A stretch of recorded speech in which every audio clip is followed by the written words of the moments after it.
The year is 1689. The Battle of Killiecrankie is the opening shots of the glorious revolution. The scene opens with General Hugh Mackay marching up from Dunkeld with 4,000 plus or minus government troops, Scottish government troops. The goal was to take Blair Castle. General Viscount Dundee commanded the Jacobite forces, mainly Highland Gaelic force. They raced to hold Blair Castle, and the tussle was really about taking hold of this strategically important spot. The battle unfolded over the day of the 27th of July. General Hugh Mackay marched his men up through the pass of Killiecrankie and occupied the ground around Urrad House. Viscount Dundee marched his Highland troops. They advanced very quickly from Blair Athol to occupy the high ground looking down on Urrad House. The centre of the battle took place on the iconic named Runrury. This is a flat sloping field which, with Urrad House in the centre and with Urrad Redoubt forming a key part of the battlefield. The government line, which is just to the south of the current A9, was where the battle actually took place. The Highlanders depended on hand-to-hand combat, and so all the killing, all the deaths that we've talked about, or the majority of them, were right on the government line. And this is the ground that will be taken away by this new proposed development.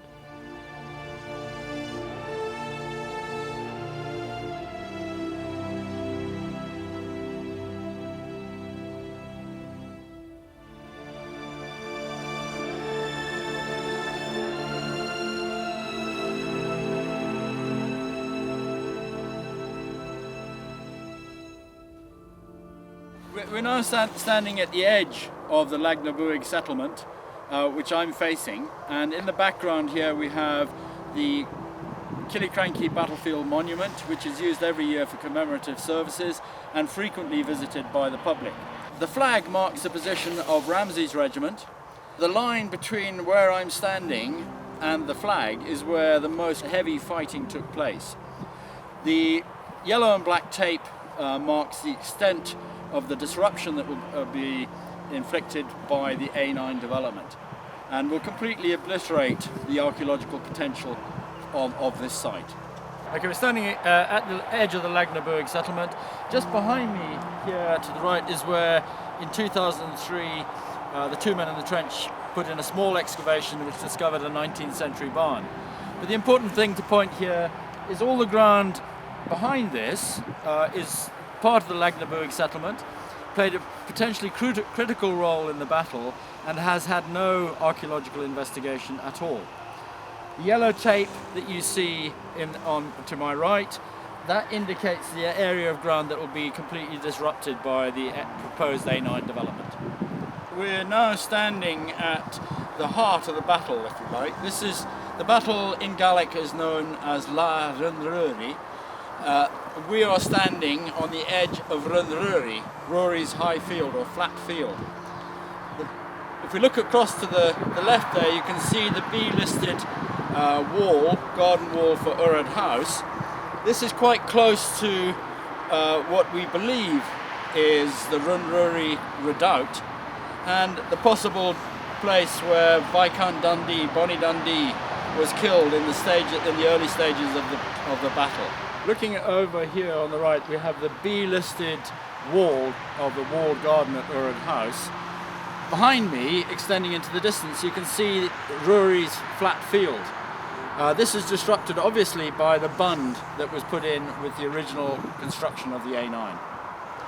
In order to understand what's going to happen, if you look at the bund, the sort of mound behind me, which I explained previously, this was put in the construction of the previous A9. This will be removed. The new A9 will be put in at the same height as the current A9, which is significantly higher than where I stand. And we simply cannot understand how the setting of this B-listed monument will be preserved in this context.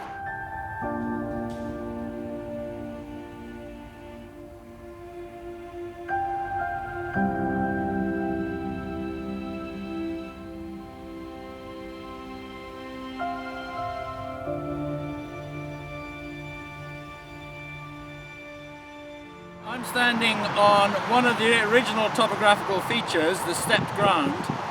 Behind me is where the Cameron Highlanders advanced very aggressively towards the government lines. If we pan across here, you can see the effect of the stepped ground. You may be able to see the top of the flag, which marks the left-hand edge of Mackay's regiment. Now, the crucial thing to point out here is the black and yellow tape that you see in the picture. This is how far the ground will be, how much ground will be taken by the new A9 development. Looking up to the hill here, we can see the position occupied by the Jacobite army. They advance very aggressively across this ground, and just in the foreground here below me, where the trees are, you can see a stepped piece of ground. I am now standing on a flat piece of this terrace, which was crucial to the interpretation of the choreography of the battle. If you look here, this is the yellow and black tape marks the extent of the proposed A9 development. My concern is that this will completely destroy an important topographical feature critical to the interpretation of the battle.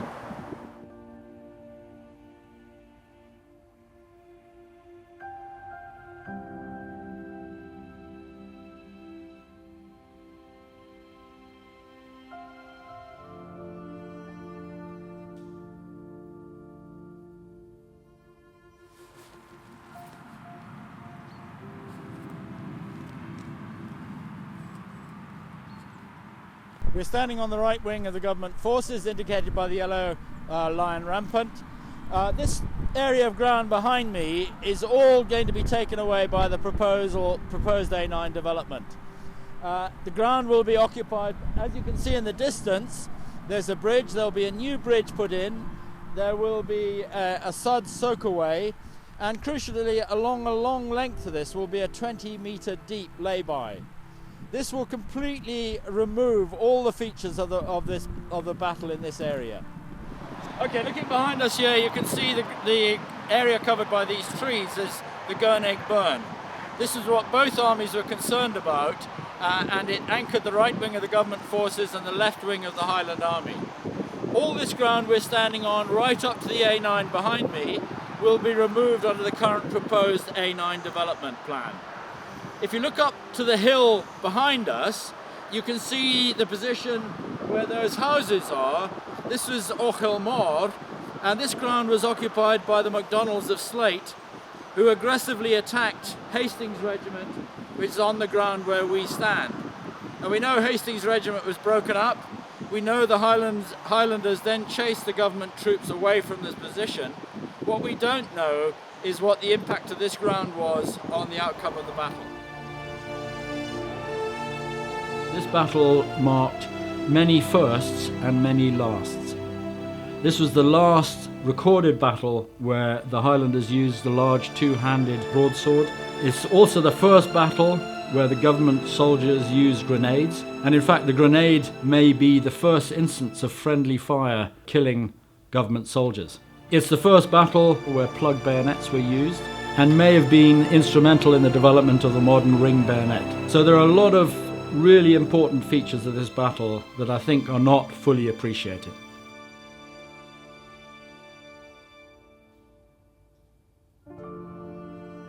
This plan shows the extent of the battlefield, moving from the extreme left wing of the government forces around here, right across to the extreme right wing on the Gurneig burn here.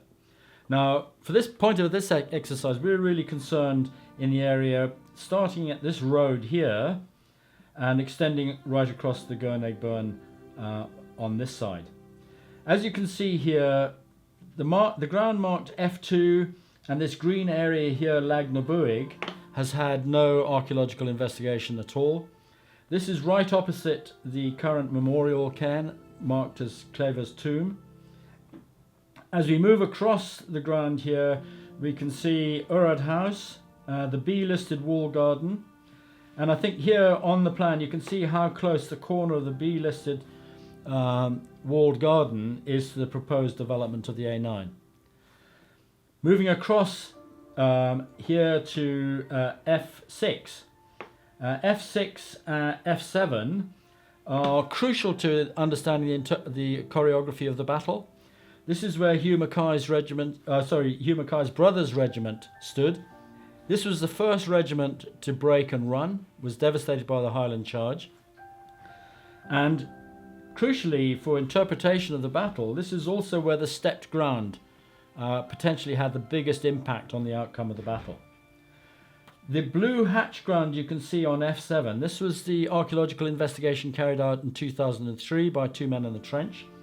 And you can see all the blue round marks are where they found lead munitions. Now, Tony Pollard, in his writings about this, indicated this is of crucial importance in understanding the choreography of the battle.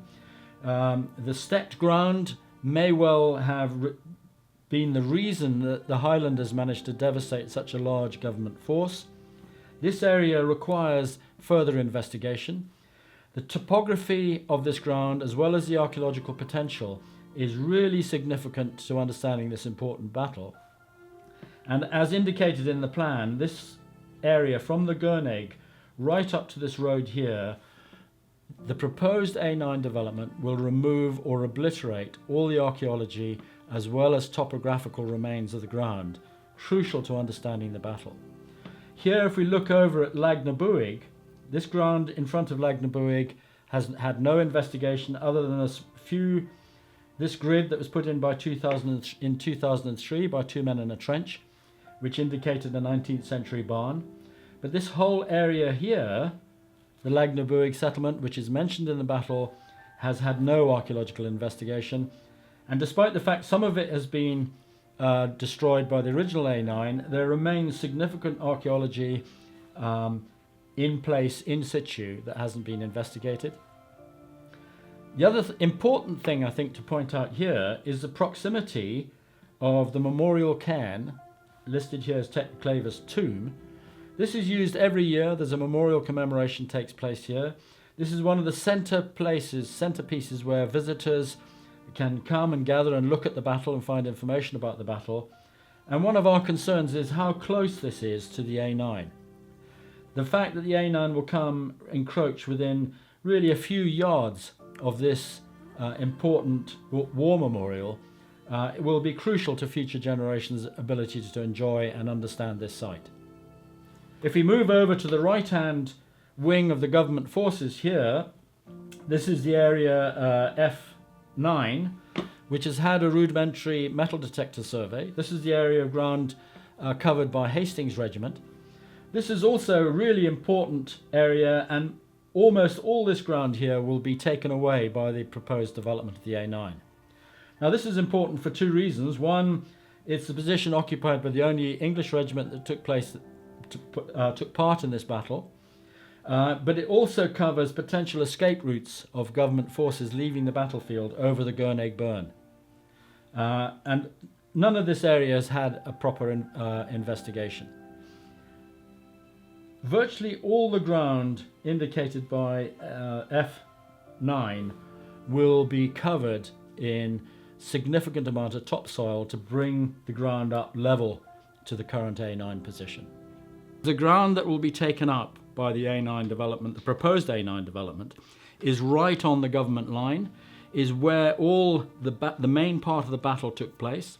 It is where the crucial choreographical development of the battle took place around Mackay's regiment, and the stepped ground. All those things are crucial to understanding how this battle evolved. And I think it's important to point out that the ground that will be removed by this proposed development carries massive archaeological potential.